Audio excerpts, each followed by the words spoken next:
Hi, my name is Simon Ravens. I'm a musician, I'm a performer, a writer and a teacher. Now earlier this year I put out a video in which I was trying to explain to Martha the Martian here what we mean by the term classical music. And thanks for all the great comments on that video. But why was I trying to stir things up by giving a new definition? Because I wanted to show why the standard definitions aren't just comically wrong. It's worse than that. I'd say they're agents in the assisted dying of classical music as things stand. A bit overdramatic?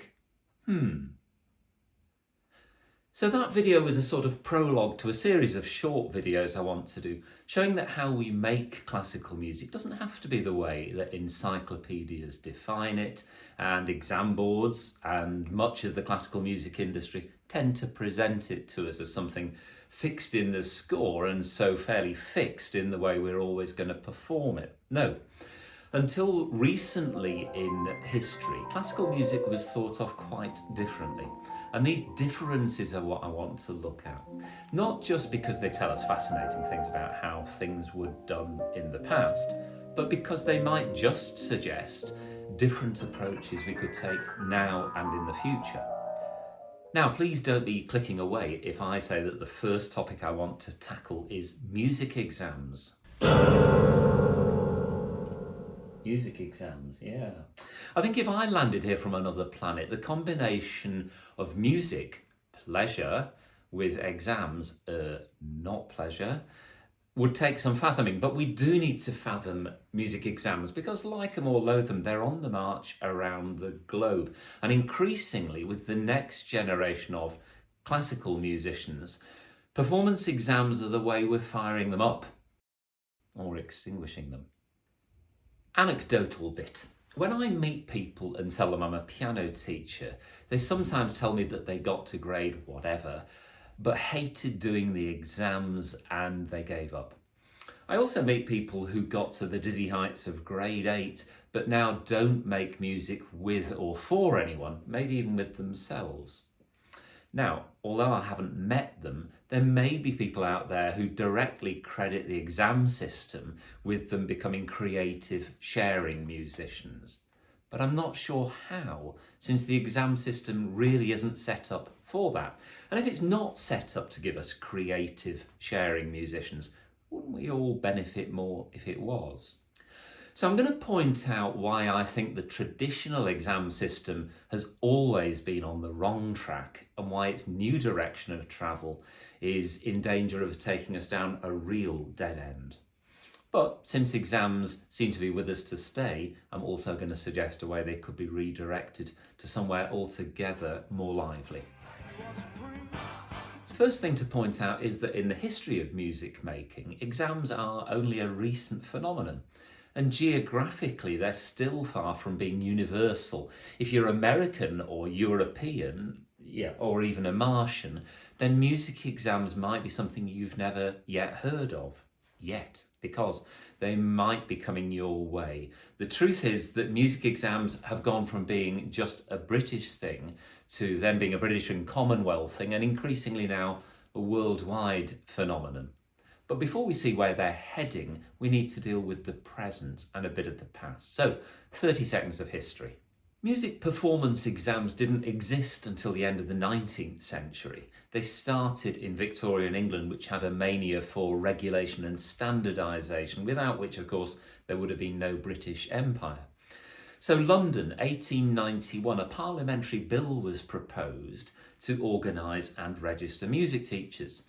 Now, the first director of the Royal College of Music, Sir George Grove, responded by saying that rather than checking their paper credentials, a much surer way of testing teachers is to examine their pupils. So Grove pointed to the exams that had recently been set up by Trinity College London. Those exams were soon imitated by the Royal College and Royal Academy in London through their newly formed Associated Board of the Royal Schools of Music. The new exams claimed to confer on pupils, and by implication on their teachers, the stamp of public, impartial and authoritative approval. Now, in those words, there's a whiff of the new scientific age, which held that all meaningful knowledge could be objectively measured. By the way, although other exam boards are available, what follows here really refers to the Associated Board. It's the market leader and it's the system I know best. Yes, whatever my reservations, I enter pupils for piano exams. Why? Well, short digression. Because in Britain, success at grades 6 to 8 level counts towards university entrance. If I've taught someone to a level where they could get a distinction at grade 8 and I don't enter them, I've harmed their prospects. And anyway, I'm not blind to the benefits of exams. Most pupils respond well to challenges and endorsed achievements. And if they climb the ladder from grades 1 to 8, well, they will have developed as musicians. I don't deny that, but I think there is another kind of ladder which could reach them even higher. But back to Grove and his belief that the best way to test teachers was to examine their pupils. Now, on the face of it, that sounds quite savvy. If you want to know whether a baker is any good, you don't ask to see their certification, but you might just ask to sample one of their muffins. But hold on, what's a good muffin? This, or this, or this, or this? Yeah, your personal opinion will be exactly that, personal, subjective. And it's the same with music. Far be it from me to sound simplistic, but the only really worthwhile measurement of musicians I know is this: will somebody cross the road to hear them? Someone, subjective. You might even get a crowd of someones, I think we call that an audience, but there's still nothing objective about those individual pairs of hands clapping together. So what criteria could examiners possibly use to minimise subjectivity and make their judgments about musical performance authoritative?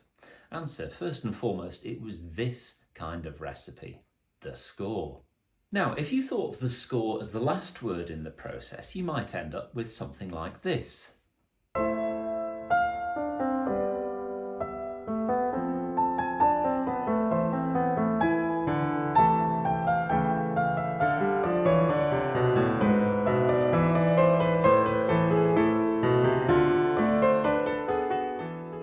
We can impartially and authoritatively say that Vikingur Olafsson follows the recipe exactly. And yes, I think that's one way of getting a beautiful result. But hold on, what if you thought of the score not as the last word, but as the primary word in a dialogue between two creative musicians, composer and performer? Until quite recently in musical history, that was more how composers saw their written text. Primary, yes, but not necessarily absolute or ultimate. On that basis, you can tinker with the recipe and end up here.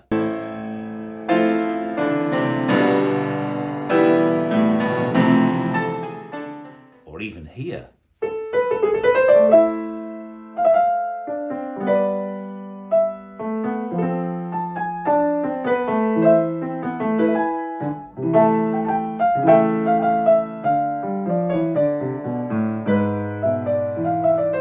The departures from the recipe you've just heard might not be to your taste, fine, but those can only be subjective responses. Basically, we can wave cheerio to even the pretense of recreativity and objectivity when performers add their own creativity into the mix.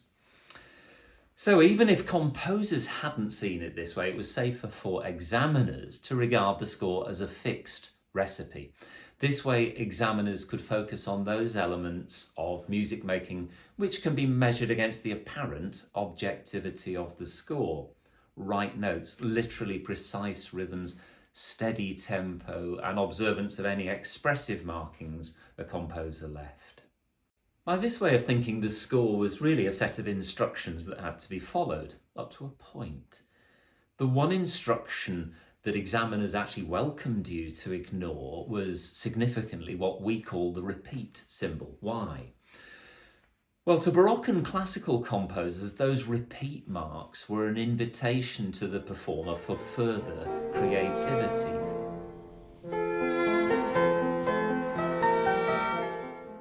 And that that would give examiners a problem. As I've already said, a creative addition can't be objectively assessed. Other than ignoring repeat marks, or refresh marks, as Mozart would have thought of them, the safest route to success in an exam is that everything should be played as it appears in the score. Still, there's a problem though, because when it comes to realising the score, crescendo or ritardando have no empirical value. Compare this.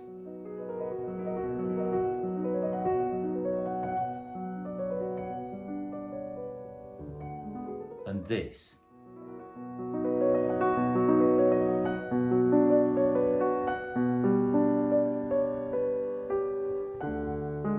Maybe you think that last one was a bit overdone. Fine. Although I will point out that that was a piano roll of the composer playing. Measuring expression is always going to be a bit of a house of cards, an examiner's interpretation of a candidate's interpretation. And by the way, you may have noticed that I started talking about the board and examiners in the past tense, and I sort of switched to the present tense. And I can do that because in the board's own words today, the marking criteria followed by examiners for graded exams have remained remarkably consistent over the course of the Associated Board's history. In other words, despite 130 years of changing performance aesthetics, as far as exam marking is concerned, it's pretty much as you were. And when I talk about changes in performance aesthetics, I'm not just talking about how we perform a piece of Bach or Mozart. Witness those Grieg examples I just gave, or Elgar. Listen to him conducting his own Nimrod, and then compare it with almost any modern recording.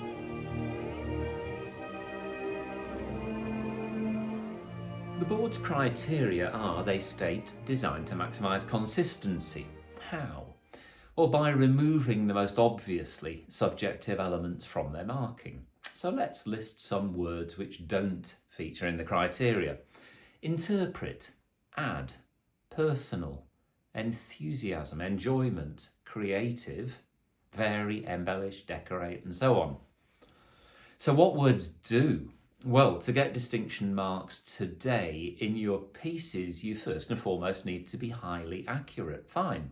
But you also need to show vivid communication of character and style, expressive idiomatic musical shaping and detail, flexibility where appropriate, sensitive use of tonal qualities, and so on. Great, but there isn't anything there that's not to some degree, to a large degree perhaps, subjective and therefore open to inconsistency. Tricky, eh? So what can examiners be consistent and objective about if it's not actual music? Well, thankfully for them, three things could also be examined. Firstly, scales, which is the mechanical actualization of set patterns. Secondly, sight reading, which is musical data processing. Thirdly, aural tests, which only test recognition and replication of musical features. As long as you can identify and name a 5/7 chord in its last inversion, whether you have any feeling for how it can be expressive is really neither here nor there.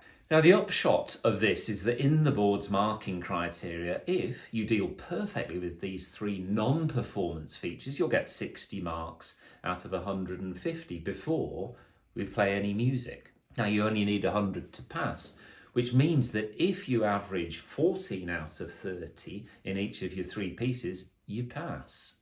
According to the criteria, you'd get as high as 16 out of 30 on each piece with largely inaccurate notes and intonation, an erratic tempo and pulse, serious lack of tonal control, musical shape or detail largely unrealised, and all this in a performance lacking continuity. I think that means stopping every once in a while. And in a performance with no musical involvement.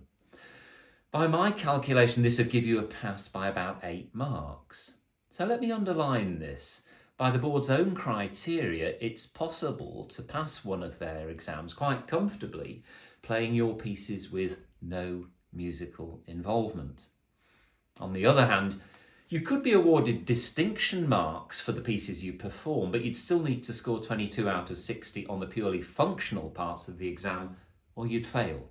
Anyway, in practical music exams, that's basically how things have been for 100 years. But, hold the front page, a radical overhaul of the system has recently given students the option of having only their performance of actual music being examined. Sounds good, eh? These are the performance grade exams, and when they were introduced, I was delighted.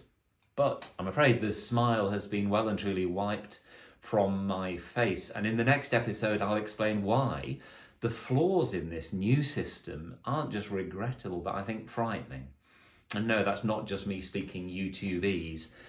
When I look at the global spread of these exams and the direction of AI, I really do think the classical music world could be heading for a bit of a car crash.